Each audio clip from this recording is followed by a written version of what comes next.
Então, minha querida, seja muito bem-vinda aqui no Jurisprudência Concurso. Eu estou muito feliz que você está participando aqui, vai fechar aqui com chave de ouro. Hoje é quinta-feira, o penúltimo dia aqui de Momento OAB.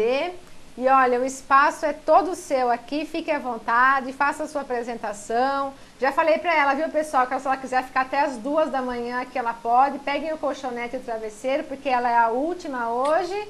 Então, ela pode, ó, eu vou deixar aqui nas mãos dela para ela ir até a hora que vocês ficarem aqui, né? O espaço é seu, professora, seja muito bem-vinda, viu? Muito obrigada, muito obrigada. Posso começar? Pode falar, professora, o espaço é seu. Pessoal, eu queria de início agradecer ao convite da Tânia, que já é uma pessoa para mim muito querida. Nós não nos conhecemos pessoalmente, mas há pessoas na vida em que o contato físico passa a ser de sua menos importância, já que a empatia ela surge muito naturalmente. Eu queria lhes trazer uma boa noite, queria perguntar se tem alguém aí ainda, de onde é que você está me acompanhando, qual é o seu estado, e lhes dizer que, na verdade, eu vou fazer de tudo para que você consiga aprender um pouco mais de processo civil para essa prova do domingo, lhe fazer ficar forte, animado, encorajado, porque é também muito importante que você se mantenha tranquilo, que você se mantenha firme nos instantes anteriores à sua preparação. Talvez muitos de vocês ainda não me conheçam. Eu me chamo Sabrina Dourado, eu sou professora do Portal Exame da Ordem, sou professora do Complexo de Ensino Renato Saraiva, sou professora de cursos presenciais no Rio de Janeiro, no estado do Paraná, lá em Curitiba, e aqui em Salvador, onde resido. É para mim motivo de grande alegria poder compartilhar. Nesse restinho de noite eu já estava aqui ansiosa. Nossa, será que tem alguém aí de Salvador? Um beijo enorme, né? Para todos vocês, na verdade. Enorme. Sintam-se abraçados, acarinhados. A professora de vocês já lhes quer um bem enorme. De fato, não é fácil. Por volta já das 23 horas. Nossa, preocupada, começar essa revisão. Fiquei, de fato, me perguntando, nossa, será que alguém ainda iria ficar depois das brilhantes revisões que, trabalhando aqui em casa, eu pude ir acompanhando rapidamente? Mas interessa que a gente vai começar esquentando as nossas turbinas, pensando um pouquinho em processo eletrônico. Muitos têm me questionado, professora, a FGV agora resolve colocar processo eletrônico na nossa prova, não vai ser muito difícil, não vai ser muito complicado de jeito nenhum.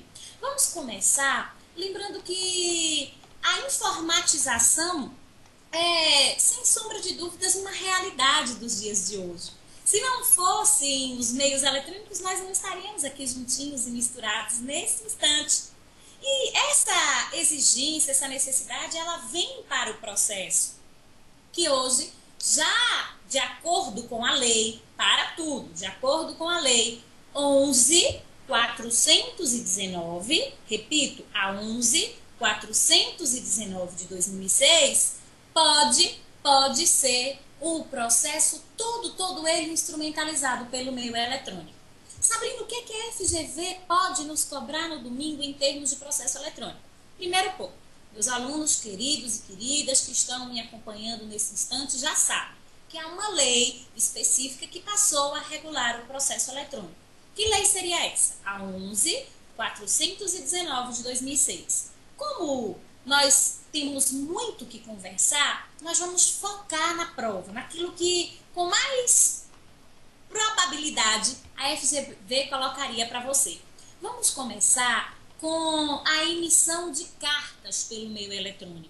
Não há dúvida, eu quero que você anote que petição inicial, que a contestação, sabe, a peça de defesa de excelência ou por excelência do réu, todos os atos processuais podem ser praticados pelo meio eletrônico.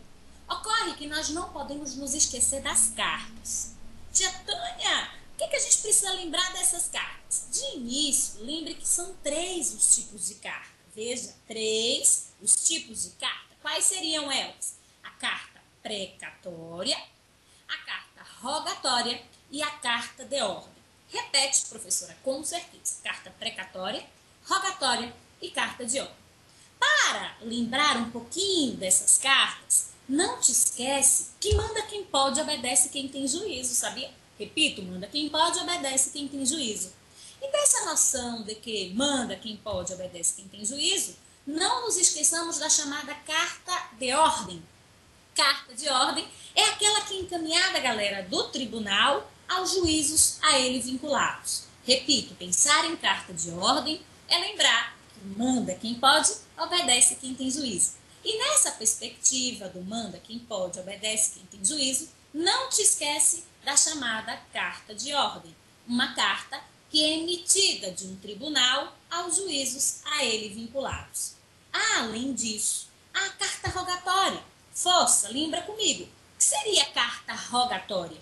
Aquela comunicação que vai se estabelecer entre jurisdições. Repito, a carta rogatória é aquela comunicação que se estabelece entre jurisdições.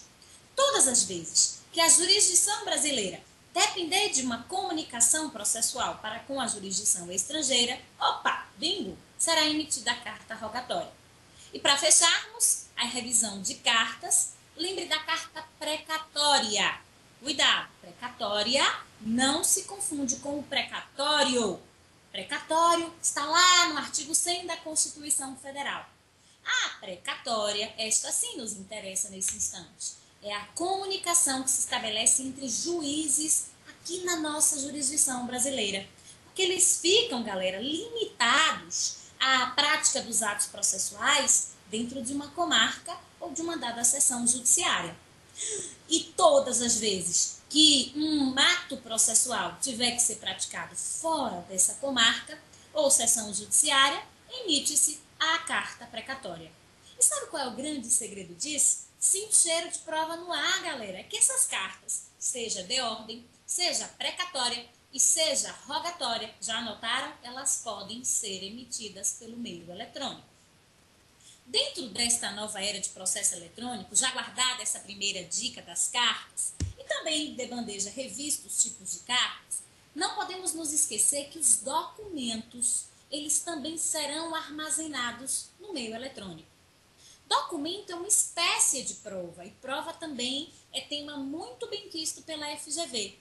Todos os documentos que vierem ser acostados, seja pelo autor, seja pelo réu, eles serão, repito, acostados, eles serão armazenados eletronicamente. E aí, anote, em razão da armazenagem eletrônica do documento, por segurança da parte, a lei do processo eletrônico indica que o titular do referido documento deverá manter os seus originais.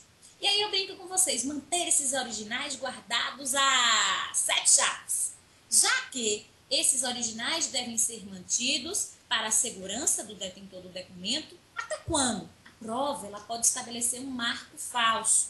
A armazenagem do original do documento deve ser mantida até o trânsito em julgado da decisão.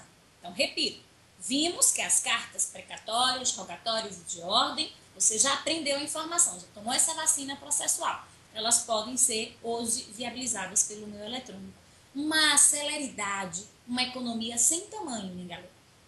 Agora, nós aprendemos que a chamada armazenagem de documentos eletrônicos nos traz uma lembrança importantíssima para a prova.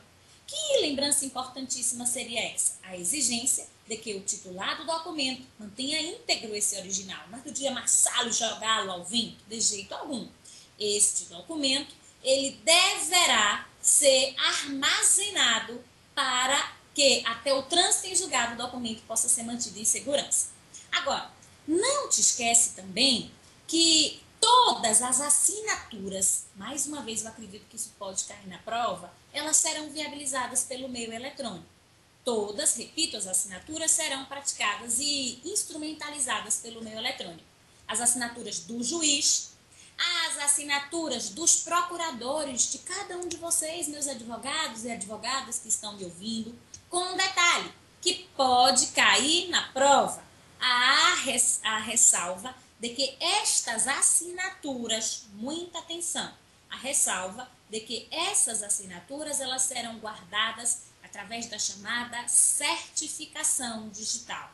Repito, as assinaturas elas deverão ser guardadas através da chamada ou do chamado sistema de chaves digitais. Vamos lá.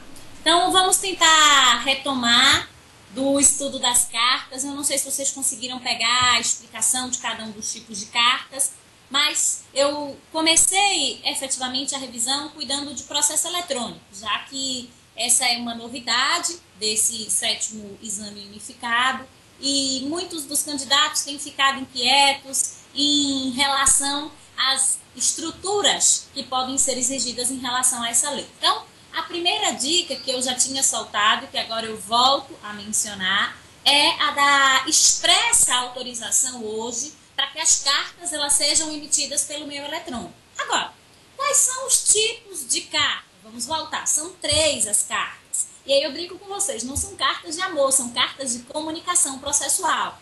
Quais seriam os tipos de cartas? Vejamos, a carta rogatória, a carta de ordem e a chamada carta precatória.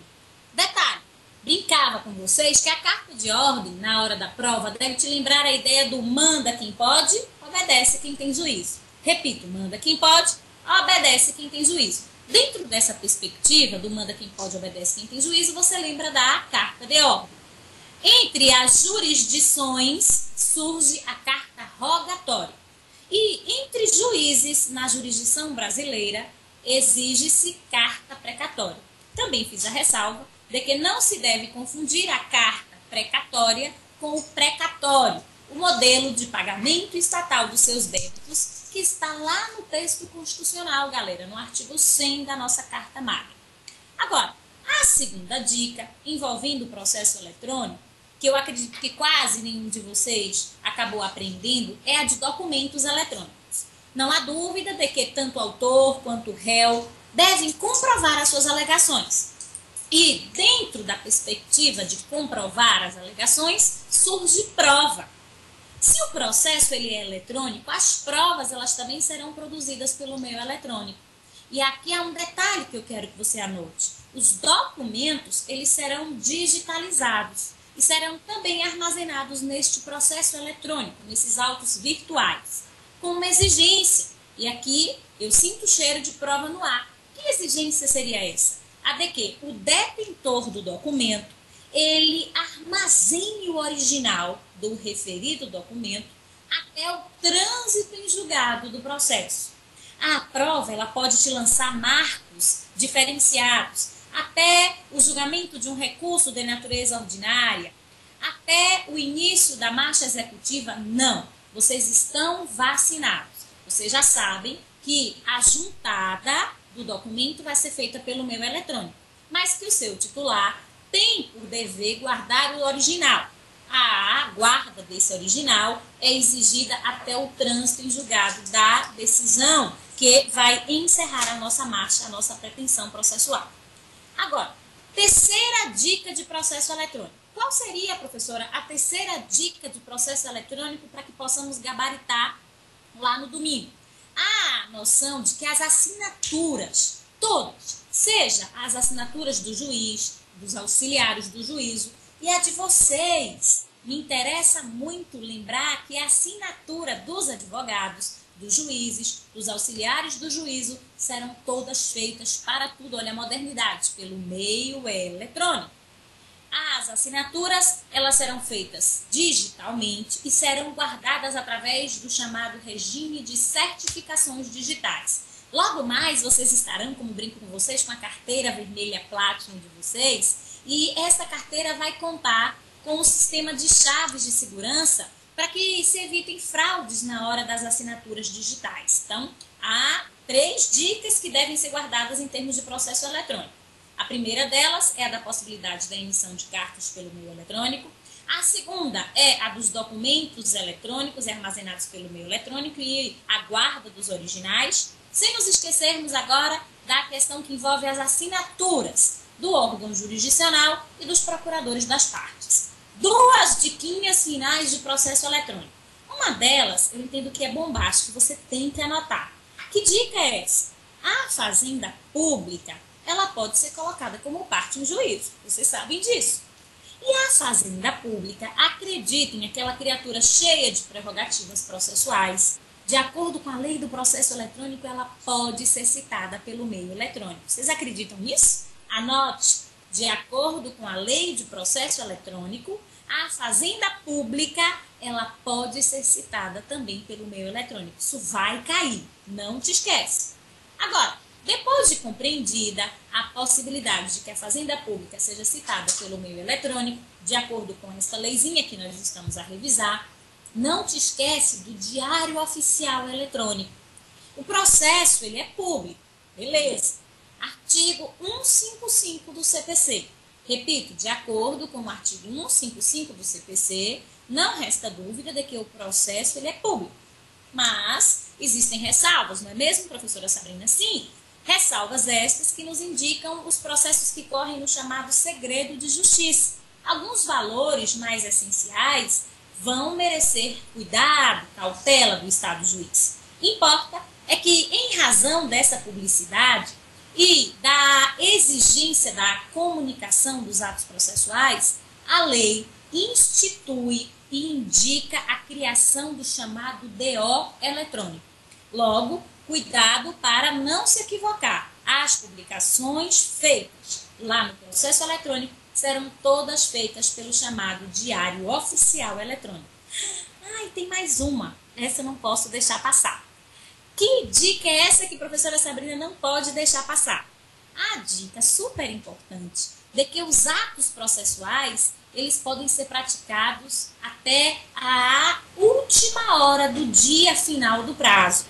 Nós estamos habituados a pensarmos em limite de prazo quando do horário do expediente forense, não é mesmo? Expediente forense que nada mais é que o horário de funcionamento dos órgãos jurisdicionais. Essa lei do processo eletrônico traz essa nota diferenciadora. Vocês, meus advogados, você, minha advogada que está me acompanhando agora, vai ter a possibilidade de praticar o ato processual, de cumprir o teu prazo até a última hora do último diazinho daquele prazo que lhe foi estabelecido.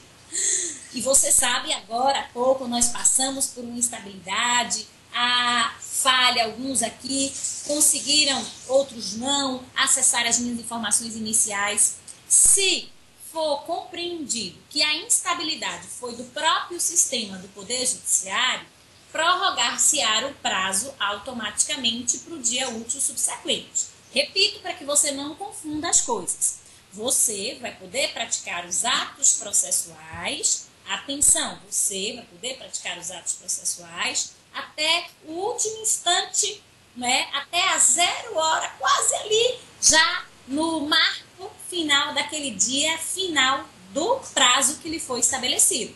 Se, entretanto, houver falha no sistema e for considerado que a falha não foi da sua internet, não foi lá do local onde você viabilizou a prática do ato processual, e sim do próprio sistema do Poder Judiciário, autoriza-se a prorrogação do prazo para o primeiro dia útil subsequente.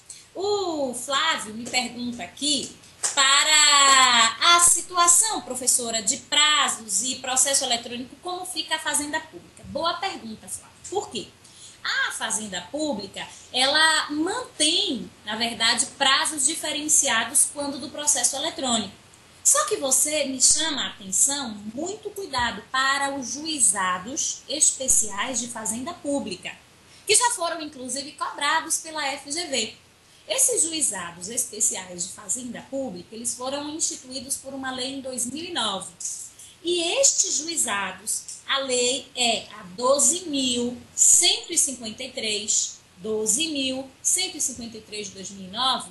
Esta lei em específico, anotem isso, derruba prazos diferenciados para a Fazenda Pública. Mas veja, até o presente momento, a diminuição dos prazos para a Fazenda não será aplicável ao processo eletrônico, salvo se o procedimento, olha como ficou bom agora, for dos juizados especiais de Fazenda Pública, tendo em vista que esta lei, que sua professora acabou de lhes trazer, a 12.153 de 2009, abomina aqueles prazos em quádruplo para contestação e em dobro para recurso quando a fazenda pública estiver colocada no juizado especial daquela natureza. Belezinha?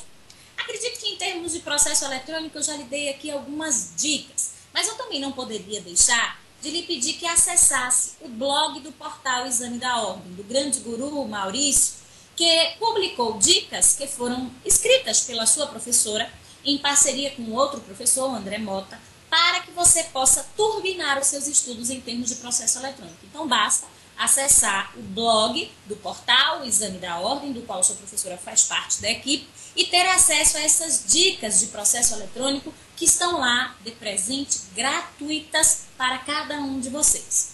Agora, eu quero falar um pouquinho, já que pelo adiantado da hora eu já imagino o quanto vocês estão cansados. Numa próxima oportunidade, Tânia, eu vou querer ficar mais cedo, né? Até porque eu gosto muito, muito de falar, mas me preocupo já com o cansaço e a didática já não é, a apreensão já não é mais a mesma. Eu quero chamar sua atenção para as tutelas de urgência. Tutelas de urgência é um tema que, nossa, é muito, muito cobrado em prova. E a tutela de urgência é, na verdade, um gênero. Quero que você pense assim, tutelas de urgência são gênero. E surgem daí duas espécies. Então, repito, são duas as espécies de tutelas de urgência. Quais seriam elas? Sinto que vai cair uma questão disso. A tutela antecipada e a chamada tutela cautelar. Então, são duas as tutelas de urgência. Elas vão nos socorrer em situações de perigo, de risco processual. Quais seriam elas? A tutela antecipada e a chamada tutela cautelar. Comecemos pensando na tutela antecipada. Eu sempre brinco com vocês que a tutela antecipada é como aquela irmã mais nova, deu uma leva de mais 3, muito apressada, muito saidinha. Por quê? Porque a tutela antecipada é aquela espécie de tutela de urgência que antecipa, atenção, antecipa os efeitos de uma sentença. Todas as vezes que o juiz se convencer de uma parte, galera, ou de todo o pedido pleiteado pelo autor, e o conceder desde logo, vale dizer, antes da sentença, ele estará instrumentalizando uma tutela antecipada. Que, repito, é como aquelas irmãs mais novas, mais apressadas, mais ligeiras, mas que permitem se convencer desde logo. A tutela antecipada, ela está no artigo 273. E ela vai autorizar, então, você já sabe, já está vacinado, a possibilidade, não é, de que o juiz ele conceda desde logo aquele que só seria concedido na sentença. Com detalhe, existem requisitos para a concessão da tutela antecipada. Quais seriam, professora Sabrina, os requisitos para que o juiz possa conceder uma tutela antecipada? São 2. Verossimilhança das alegações, por prova inequívoca, você tem que juntar um documento. O juiz não vai ter muito tempo. Imagine um sujeito que tem uma obesidade mórbida. A FGV tem cobrado temas do momento, muito cuidado com isso. O sujeito com uma obesidade mórbida, já apresente risco de diabetes, pressão arterial, e se dirige ao Poder Judiciário para pleitear a realização de uma cirurgia bariátrica. Não como um procedimento estético, o STJ até já definiu, mas sim por conta de um risco letal à mantença da sua vida. Você vai concordar comigo? Se o estado de saúde deste sujeito for muito grave, e ele se dirigir ao Poder Judiciário justamente por conta da recusa imotivada do plano de saúde, não haveria razão para que ele pudesse obter aquilo que ele tanto tem direito, que se esperasse o instante da sentença.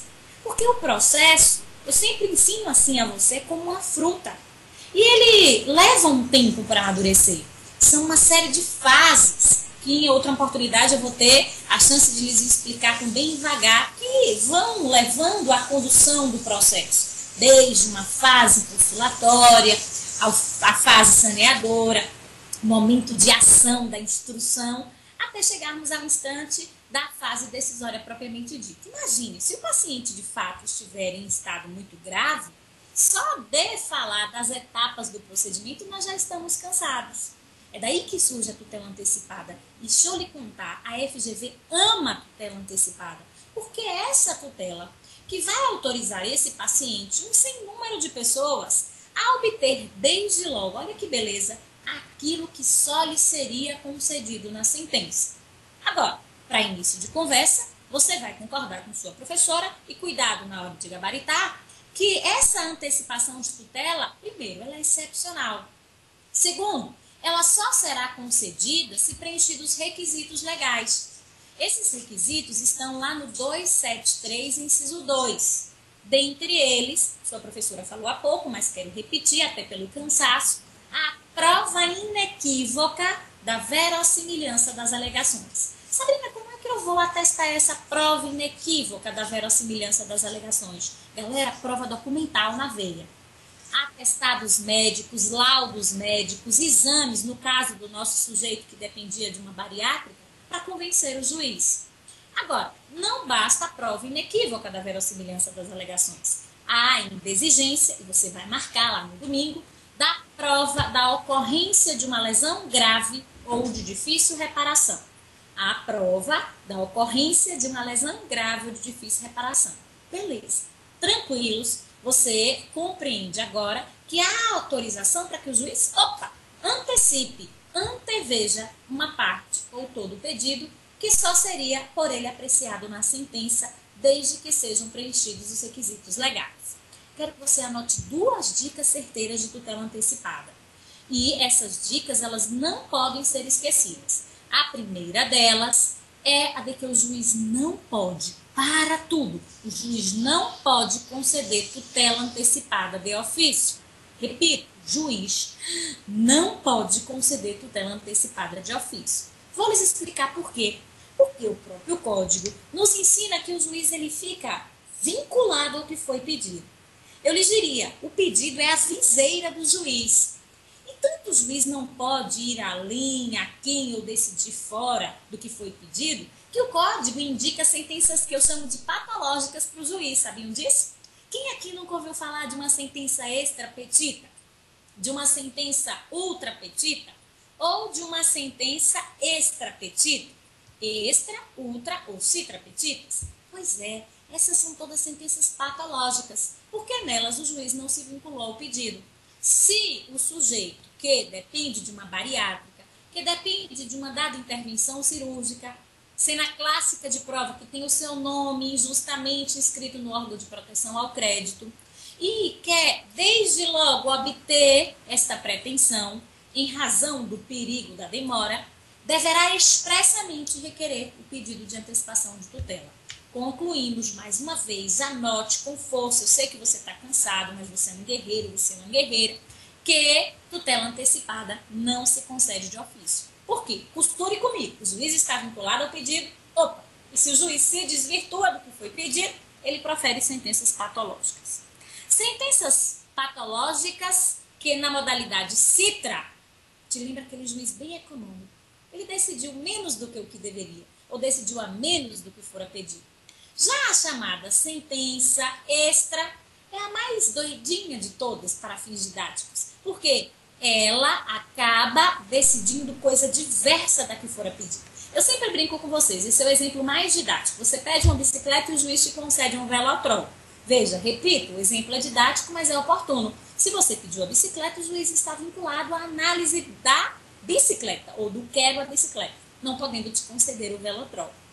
Ainda há aquela sentença que é super bonachona, chamada sentença ultra petita. Nela, o juiz concede um pedido muito superior àquele que for arrogado pelo autor. E não dá. Insisto, tutelas antecipadas só podem ser concedidas em razão do requerimento da parte contrária. Além disso, deixa eu lhe contar uma coisa, para o perigo não há hora. Repito, para o perigo não há hora. Há uma possibilidade gigante, galera, repito, gigante, de que a FGV nos pergunte acerca da possibilidade de que a tutela antecipada ela seja concedida na fase recursal. Marque, gabarite com gosto. A tutela antecipada ela pode sim ser concedida na fase recursal. Professor, é mesmo? Eu pensei que apenas até a sentença o juiz poderia antecipar os efeitos de uma dada tutela. De jeito nenhum. Repito, verifique o 273. Dicas, mostras de tutela antecipada. Ela antecipa, por isso ela é satisfativa, mesmo ela sendo provisória. Ela tem que ser requerida e ela pode também ser concedida na fase recursal. Dica final de tutela antecipada. O juiz, muita atenção ao que sua professora vai lhe dizer agora. Ele pode, para conceder a tutela, principalmente aqui entre nós, quando ele tiver um pouco, eu lhes diria, apreensivo e for tomar uma decisão muito abrupta no início do procedimento, já que essa é uma decisão que pode ser tomada até mesmo antes da ouvida do réu, através da chamada liminar. Ele pode exigir uma garantia para que se conceda a cirurgia, para que se retire o nome do sujeito do órgão de proteção ao crédito.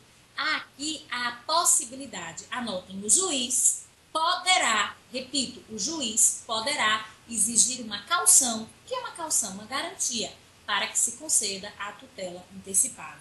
O juiz, a professora Sabrina me chamou a atenção, poderá, exigir uma caução idônea, pode ser aquela real ou fidejussória, para que se conceda a tutela antecipada. Para a Sabrina, o juiz ele está obrigado a exigir a caução para conceder a antecipação dos efeitos da sentença? Não, que fique claro, e a FGV nesse ponto é muito sorrateira, que o código não faz alusão a um juiz deve, e sim o juiz pode, para que ele possa se sentir mais acomodado com aquela situação de antecipação dos efeitos da sua sentença, exigir a caução idônea. Então, numa versão turbo, bem rápida, lembremos, tutela antecipada é uma filha de tutela de urgência. Ponto 2. A tutela antecipada, ela satisfaz, ela permite antever aquilo que lá de longe só lhe seria concedido na sentença. Mas para tudo, existem requisitos. E esses requisitos estão no 273, inciso 2. Minha professora já me ensinou. Mais uma dica, não esquece que a chamada figura da tutela antecipada não pode ser concedida de ofício. O juiz está vinculado ao pedido, surge daí a congruência e mais. A gente deu de bandeja uma revisadinha nas chamadas sentenças patológicas. Ainda não te esquece, sufoco, mas a gente vai conseguir a nossa carteira, de nos lembrarmos que o juiz poderá exigir uma caução idônea para a concessão dessa tutela. Para ficar sua professora um pouquinho mais tranquila, porque eu queria lhe dizer muito, em termos de tutela antecipada, uma dica final. Na sentença, isso é um babado aqui entre nós, na sentença o juiz ele pode ratificar, vocês sabem disso, não é? Ou retificar a antecipação dos efeitos da sentença dele.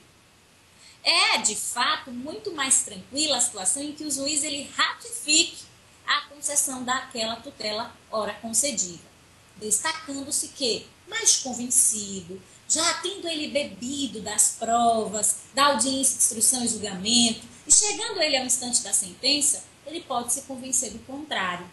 Professora Sabrina, e se ele se convence do contrário? Como fica a situação? Galera, sem problema, ele vai reverter a situação com a reparação civil dos danos àquela parte que sofreu com a antecipação da tutela dele. Além disso, o Código de 73, que tem um pena dele, só autoriza antecipações de tutela se elas forem reversíveis. Com o detalhe que essa reversibilidade ela pode surgir como uma indenização. Por exemplo, para o plano de saúde que tenha arcado com o custo da cirurgia num paciente que depois, com o deslinde lá do feito, o juiz tenha chegado à conclusão de que não merecia a cobertura do referido plano. Neste caso, a vida foi preservada, o que a gente chama de ponderação de interesses. E o plano de saúde vai ser agraciado com uma indenização que vai ser paga por um sujeito cuja vida foi mantida. Belezinha? Agora, toda irmã ousada tem uma irmã precavida, não é mesmo? E essa irmã precavida é a chamada tutela cautelar. Prometo-lhes que eu não vou tomar mais tempo, até porque a gente começa a falar e o tempo voa, né?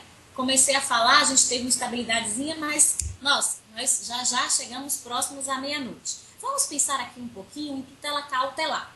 A tutela cautelar é aquela irmã mais precavida, mais comedida. Essa irmã mais precavida, mais comedida, para início de conversa, ela não satisfaz. Assim sendo, tutela antecipada satisfaz, não é? Anote, tutela cautelar é não satisfativa. É a medida cautelar uma medida protetiva. E aí, com toda razão, vocês me perguntariam, mas professora, com que finalidade nós teríamos a proteção? Galera, anote, cautelar, ela protege bem pessoa ou prova, repito, bem, pessoa ou prova que corre risco de perecer.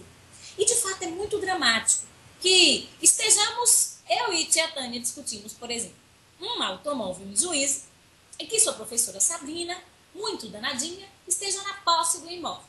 A essa altura, a tia Tânia está muito preocupada com esse jeitinho doce dela. Nossa, será que eu ainda vou ter carro para discutir com a professora Sabrina, Opina, Dourado?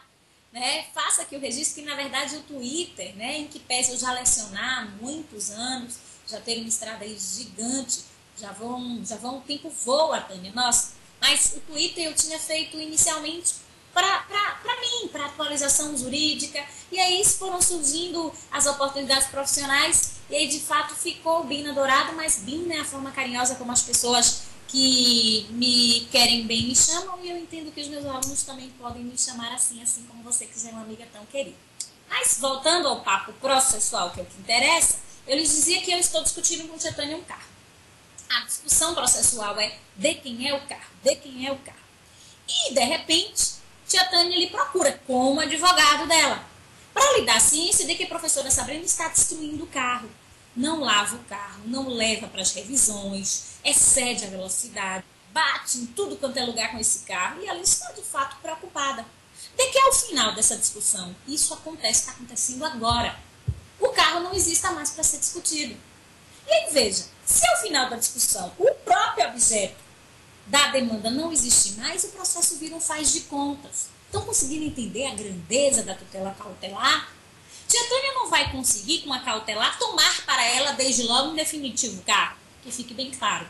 Mas com uma cautelar, ela vai conseguir proteger este carro. Proteger este carro da louca professora Sabrina Dourado, que não tem o mínimo de cuidado com ele, através da chamada medida cautelar, que agora vem com o conceito. É um instrumento que objetiva proteger bem, pessoa ou prova, repito, bem, pessoa ou prova que corre risco de perecer. Ocorre que esta cautelar, ela não vai viabilizar a satisfação imediata. Repito, ela só protege, ela só resguarda. Mas é elementar que compreendamos que se este carro não for, e neste caso eu vou lhe contar desde logo, sequestrado, há um risco muito grande de que ao final do processo não exista mais carro para se discutir. Com um detalhe, agora para tudo, força na peruca aí mesmo a essa hora. As tutelas cautelares podem ser concedidas de ofício, mesmo que tia Tânia não lhe contratasse como advogado dela, que ela não deixaria de fazer. Mas mesmo que você, como advogado, como representante dela, não requeira a proteção do carro, ao juiz é dado fazê-lo de ofício. Diferente, repito e insisto, do que ocorre com a chamada tutela antecipada. Logo, em síntese, tutela cautelar pode ser concedida de ofício, já as tutelas antecipadas não poderão. Do mesmo modo, se para o perigo não há hora, imagine agora, usando o mesmo caso hipotético, que o juiz já tivesse proferido uma sentença no caso envolvendo a discussão célebre do carro entre a tia Tânia e a professora Sabrina Dourado. E que da sentença para tudo. Sempre é bom processualizar. Da sentença cabe apelação, galera. Repito, da sentença cabe apelação. Essa apelação é tudo, ela arrasa, porque ela é chamada de recurso por excelência. Artigos, anotem, 513 a 521. Artigo 513, artigos 513 a 521. Interessa é que, uma vez já em curso a apelação, né? E aí tia Tânia está muito preocupada, porque a sentença deu ganho de causa à sua professora. Ela, mesma ali naquela situação, muito chateada, ela quer obter a proteção do referido carro, que agora começa a sofrer mais deteriorações nas mãos da sua professora. Pergunta que não quer calar. Há a possibilidade de que se requeira a proteção cautelar em recurso? Claro que sim, minha galera, com certeza. Repito, autoriza-se a proteção cautelar do mesmo modo que a tutela antecipada, lá na fase recursável. Agora, eu não quero deixar no ar a informação acerca do sequestro. Por quê? Muitos de vocês também me questionam, professora, eu não consigo entender a diferença entre arresto e sequestro. E será que existe, professora? Pois é, galera, e não é que existe. Para começarmos, lembre que cautelar é gênero e que agora essa professora vai mergulhar com você em duas espécies, o arresto e o sequestro. São as mais cobradas pela FGV. O sequestro, dica bem fácil, recai sobre o objeto do litígio. Só se sequestram bens. Para início de conversa, licitamente só se sequestram processualmente bens. E esse bem, ele só será objeto do litígio, ou melhor, só será alvo de sequestro se ele for objeto do litígio. Vamos imaginar, nossa, eu não tenho aqui, eu tenho até o jornalzinho, não é nem, foi a primeira coisa que eu achei aqui na minha mão, mas é o jornalzinho lá do, acho que dá para ver aqui, do último treino lá do portal, que é Minha Casa, é Minha Família, né? Enfim, interessa, nós vamos estar, inclusive, Tânia, eu acho que isso é de ordem pública, nós vamos estar aqui em vários pontos, está lá no meu Facebook, em vários pontos de prova. E esse jornalzinho também com dicas, ó, vai ser distribuído lá para você em várias capitais. Então depois vocês acessem meu Facebook e vão verificar lá onde é que a equipe do Portal Exame da Ordem vai estar presente com esse jornalzinho. Mas vamos imaginar que nós estivéssemos discutindo esse jornalzinho. Se o jornalzinho é o objeto do litígio, preste bem atenção, se o jornalzinho é o objeto do litígio, e eu começar a amassar esse jornalzinho, começar a tentar destruí-lo, o jornalzinho é o objeto do litígio. Se o próprio objeto do litígio ele corre risco de perecer, você vai sequestrá-lo. Diferente do que ocorre com o arresto. Porque o arresto é a menina dos olhos da execução. Todas as vezes que a execução começar a correr risco de perecer, e há toda uma chance aqui entre nós de que a execução ela se arraste com um devedor, que cometa fraude à execução, que comece a doar seu patrimônio para não adimplir aquela decisão, aquele título executivo extrajudicial, vai ter que se tomar uma providência. Se professora Sabrina tem um débito para com tia Tânia, um débito proveniente de, enfim, pouco importa, de sandálias velhas, de qualquer coisa que você quiser imaginar, de livros de processo civil, que não foram pagos. A professora Sabrina deu o maior furo na tia Tânia, nunca faria isso. Mas no curso de execução eu começar a dilapidar todo o meu patrimônio para não satisfazer a tia Tânia, que já tem naquela altura uma sentença, tia Tânia não vai sequestrar bens. Tia Tânia vai requisitar arresto de bens. Arresto não recai sobre bens que sejam objetos do litígio, porque eu devo livros de processo para tia Tânia. E ela vai arrestar bens de pró Sabrina que sejam penhoráveis, quaisquer que sejam eles. Então veja, fica fácil. Arresto, atenção, arresto recai sobre bens que não são objeto do litígio, porque arresto é a menina dos olhos da execução. Todas as vezes que a execução correr risco de perecer, porque o devedor começou a dilapidar o seu patrimônio para não quitar os débitos para com o credor, arrestam-se bens desse devedor, que, repito, não serão entregues ao credor, ficarão mantidos em favor do juízo até que se chegue o momento da penhora e da sequência avassaladora dos atos expropriatórios. Já o sequestro a gente não erra mais. Ele só recai sobre bens que sejam objeto do litígio. É pelo que se discute em juízo que se instrumentalizará a medida do sequestro. Repito, é o que se discute em juízo que instrumentalizará a medida do sequestro. Agora vejamos. Não te esquece também da chamada busca e apreensão. Não podemos nos esquecer dela. Por quê? Porque essa busca e apreensão, vejamos, ela vai ter por objeto as pessoas, muito cuidado, ela vai ter por objeto as pessoas e vai ter também por objeto bens. Repito, todas as vezes que você pensar em busca e apreensão, lembre-te de imediato de pessoas e de bens. Agora, professora Sabrina, quando é que seria cabível o chamado Instituto da Busca e Apreensão para Pessoas? Boa pergunta. A busca e apreensão, ela só vai recair sobre pessoas que sejam incapazes. Anote isso. Apenas, um minutinho aqui, só os incapazes é que poderão, atenção, ser objeto de busca e apreensão. Que incapazes? Tanto os relativamente quanto os absolutamente incapazes. Deixa eu contar uma coisa para vocês. Essa foi a peça da segunda fase anterior do 6º Exame Unificado da FGV, busca e apreensão de incapaz. Um tema que também está muito em voga, tia Tânia, questão que envolve alienação parental. e a problemática da fragilidade e da ausência de maturidade no rompimento de relações, não é? Então, vejamos, estamos fechados. Sequestro recai sobre bem e objeto do litígio. Já o arresto recai sobre bens que não sejam objeto do litígio, muita atenção, cujo objetivo seja garantir a execução. E a busca e apreensão recai sobre bens quando não cabível arresto e sequestro, porque é uma terceira hipótese de cabimento para os bens, mas o grande glamour da busca e apreensão é que ela passa a ser autorizada também para pessoas, tanto os relativamente incapazes, lá do artigo 4º da Lei Civil, como também os absolutamente incapazes.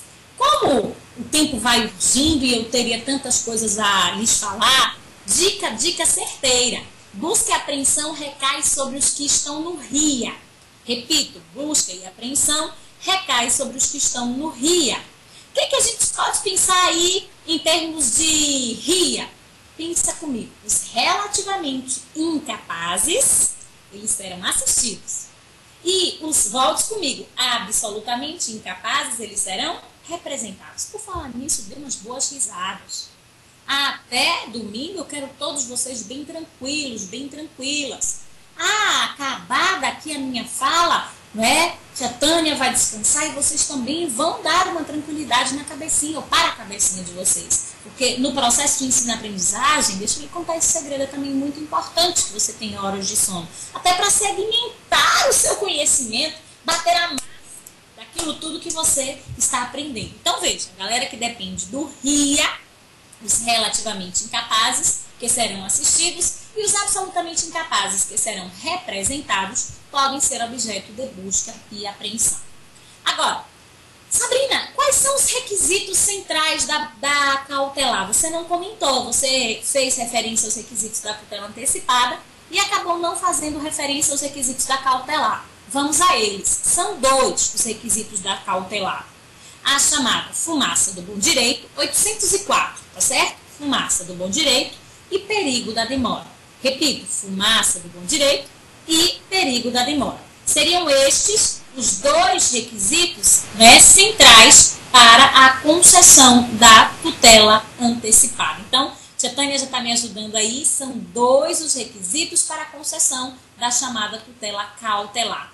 As quais, em apartada síntese, podem ser concedidas de ofício, aquelas que podem ser concedidas na execução, podem ser concedidas em sede recursal, que foram aqui apresentadas em 2 modalidades. Em 3, até porque falei um pouquinho de busca e apreensão, sem prejuízo de que existem várias outras cautelares no nosso código, caiu em 2011.2 e ainda há a possibilidade, galera, de que o juiz conceda qualquer outra cautelar, mesmo que não pré-estabelecida no nosso código. Eu queria que vocês dessem uma rápida checada no artigo 798. É o artigo que cuida do superpoder geral de cautela, tá certo? Poder geral de cautela. Interessa que eu vou terminar com uma dicasinha que eu acho que pode cair na prova. Você sabe que o processo, que é uma delícia, eu prometo a você que se você quiser estudar processo comigo, eu vou fazer ele um pouquinho mais doce para você. Mas interessa que o processo ele nasce, ele cresce, ele se desenvolve, ele se reproduz e morre, como nós aprendemos lá na escola. O processo, ele tem como marco inaugural a propositura de uma demanda, não é? Não é disso que eu quero falar. Também vale lembrar que o processo ele precisa às vezes de um tempo, como vocês precisam de tempo. Quero que vocês revisem o artigo 265, suspensão do processo. Aquilo que sua professora Sabrina chama de paradinha processual é suspensão do processo. Eu quero mesmo ele lembrar que o processo pode ser extinto.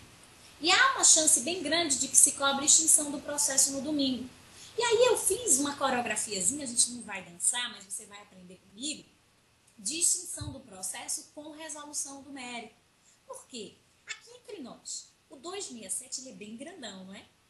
O 267, para você que já está mais que cansado agora, eu faço o trabalho por você, é aquele artigo que indica as hipóteses de extinção do processo sem resolução do mérito. Então, só defeito processual, só defeito processual, só defeito processual.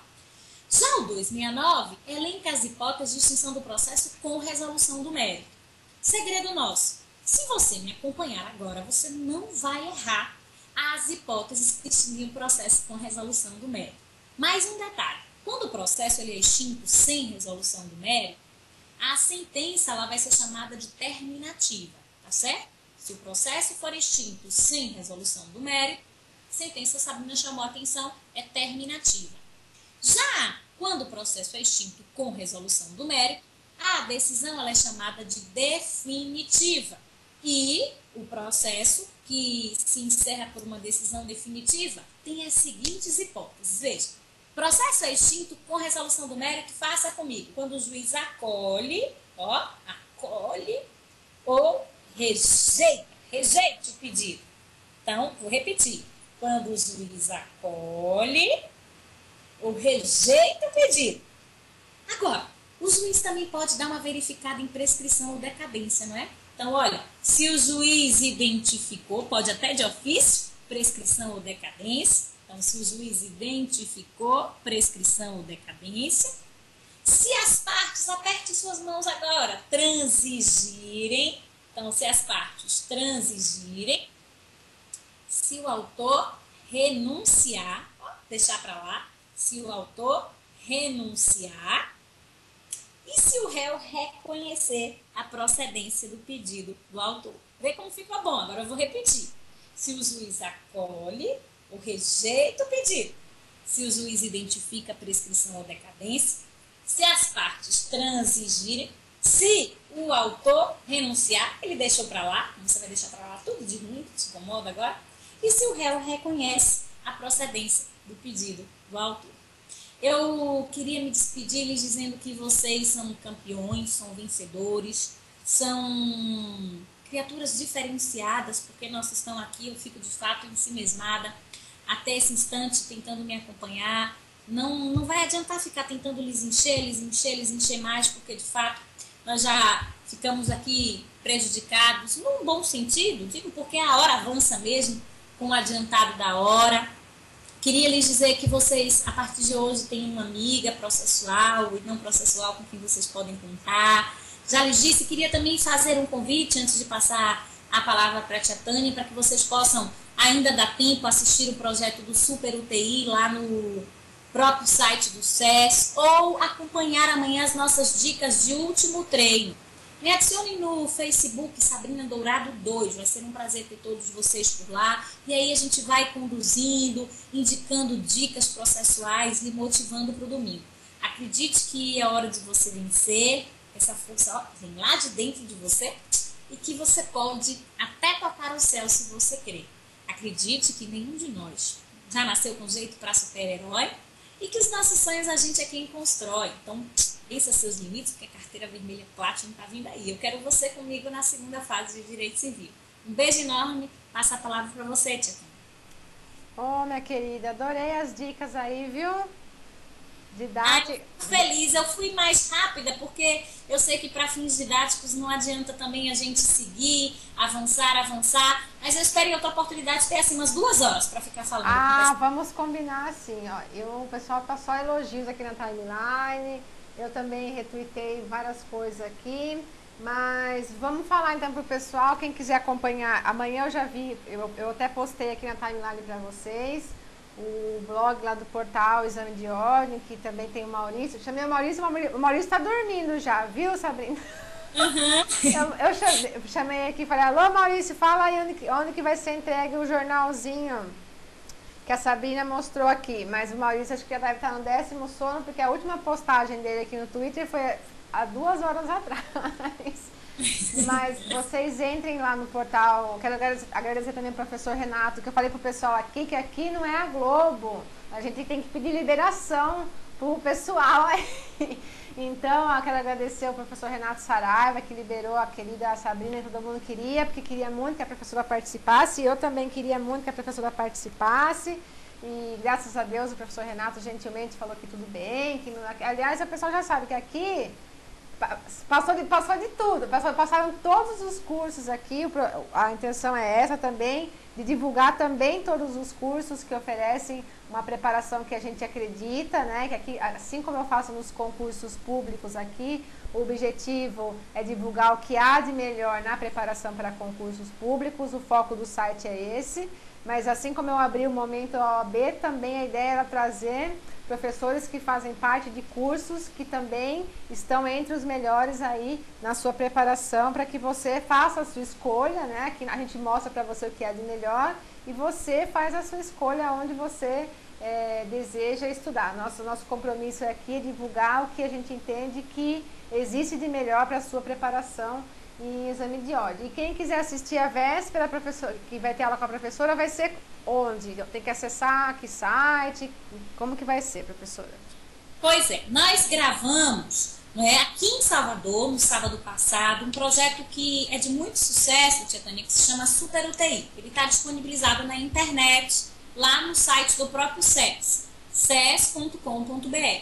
Além disso, amanhã ao meio-dia, toda a equipe do Portal Exame da Ordem disponibilizará vídeos, que são chamados de vídeos de último treino. Esses vídeos estão, a partir do meio-dia amanhã, disponibilizados no YouTube para todo o Brasil. Eu vou estar amanhã em revisões presenciais aqui em Salvador. Quem estiver por aqui, eu sou professora integrante da equipe do Juiz Pódio, que é um grande parceiro da rede LFG, e vou estar amanhã lá num evento que é muito, muito bem animado, que se chama Revisados. Mas eu posso estar com cada um de vocês lá no último treino, ou para quem quiser adquirindo esse projeto que é muito, muito especial. Foi gravado, foi um dia emocionante aqui em Salvador, no dia 19, foi gravado e que está ainda disponibilizado, pode ser assistido até no domingo, às vésperas da prova. Eu também queria, não posso me esquecer, de trazer a cada um de vocês uma caneta virtual. Vai para você, Tânia, né? Uma canetinha, então idealiza aí a canetinha dos sonhos de vocês, aquela que vai te dar todo sucesso, vai te dar mais prosperidade, Tânia, no jurisprudência e concursos, e vai dar a carteira vermelha e a chave de aprovação para todos esses alunos queridos que estão aí nos acompanhando. Então fica o meu presente virtual para cada um de vocês. Além disso, sintam-se abraçados, tá?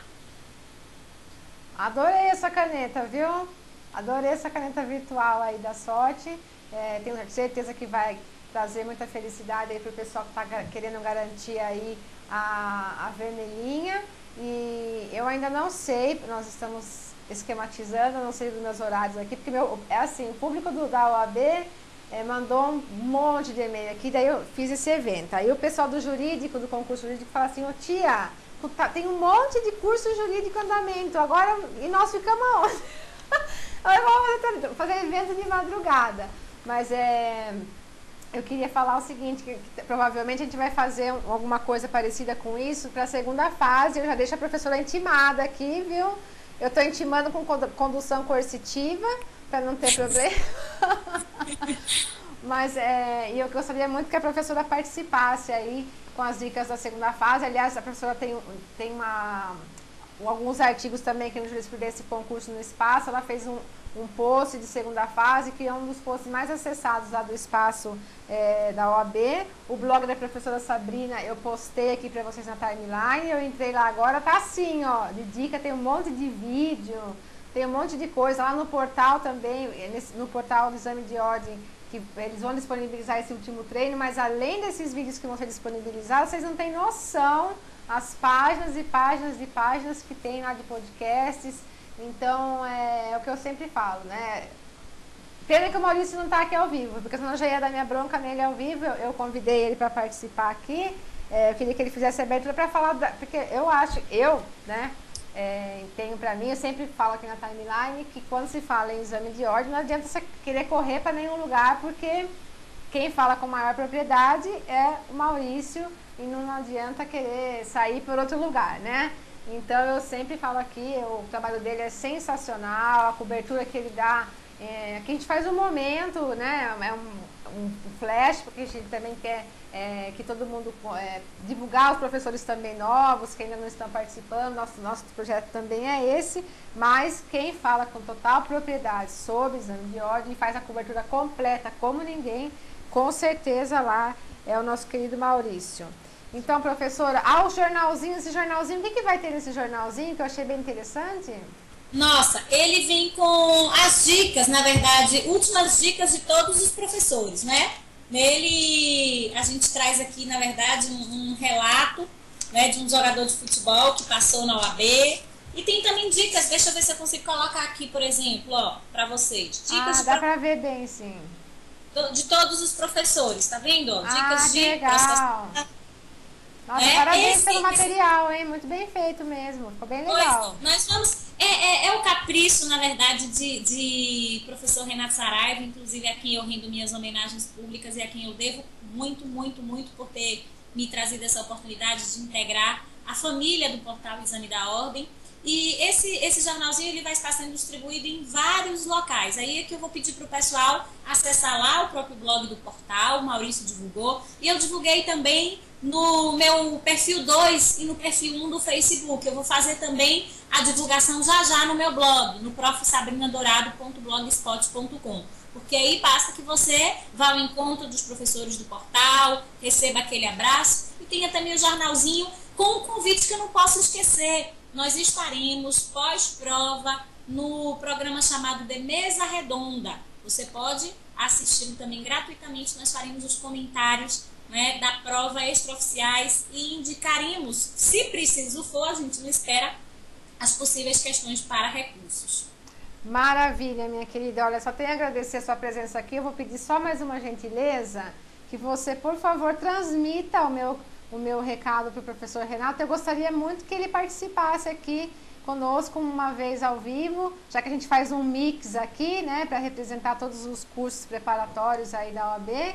Transmita o meu convite a ele, gostaria muito que ele participasse aqui nesse mix aqui, representando também aí o Complexo Renato Saraiva, viu? Você fala para ele que eu vou receber com certeza com ele, com muito carinho aqui, e será um enorme prazer tê-lo aqui conosco também no Jurisprudência e Concursos. Minha querida, um forte abraço, desculpe fazer você ficar aqui até esse horário, mas o pessoal estava esperando ansioso aqui a sua chegada, teve aquele problema de horário também, a gente ia mudar, depois ficou, mas a próxima vez eu vou reservar um horário bem amplo para você, viu? Eu fico feliz. Eu queria mais uma vez deixar um beijo enorme, enorme para cada um dos que estão aí me acompanhando e um gigante, bem gigante para você. Galera, força, fé, coragem. Lembre, eu sempre digo, repita para você mesmo que se você quer, você pode, você consegue e que domingo vai ser o dia do sucesso. Um beijo enorme e até uma próxima oportunidade. Um beijo, professora. Um grande abraço. Até a próxima. Até. Tchau, tchau.